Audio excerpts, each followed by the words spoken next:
nina bendlondle nophapha ekhanda kamenzi indaba olelele lomuntu omemezayo umemeza ngathi yakhalela iluthi igula likajama lichithekile awu nina bakamphuthu bomvu njengegazi nina bakasheshiliza ngedindi kwele mahulu limhlabele imbedule nina bentule bande ngodonga kwelakithi le kwabheka uzulu nina bendla mhlathi kamayekisa nina bakadala inyebo awu madoda phansi eSwatini abomnaka namamfombatana amakhosetive phansi kwaNdebele sibingelele phansi engcobo amadoda uzulu liyaduma liyazongoma sibingelela kuzona zonke ifunda okufinyelela kulo umbukiso yalo bafowethu lo ubingelela uProfessor Mwakamkhize Ndabka phansi kwanongoma esigodini sakabheka umthetho ngasohlangothini la kaMandlakazi namhlanje ngizonethulela indaba ezinhle manje ngiyaqala ukuba ingxenye yohlelo lethu lo yethamele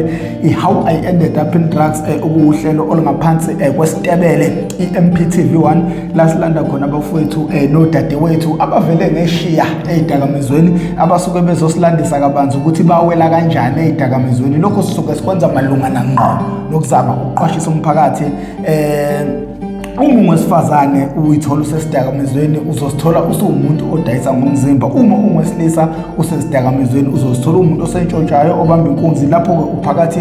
ukushawa ngabantu bekubulale uma wesifazane ungasithola usuyisulu salabo abahlezi beganga ngabantu abadayisa ngomzimba ngakho ke namhlanje ngizileke ngalokho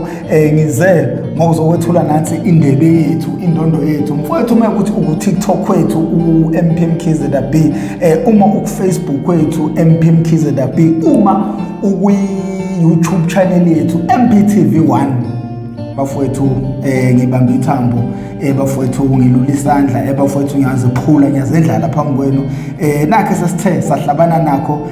sesithole indondo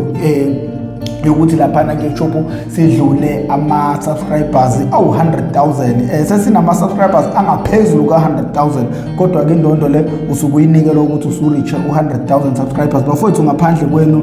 uhlelo luyizibi siyabonga qhubekani nisupport into yenu enhle nina besilo igama lami ngoProfessor Mwakamkhize sancenga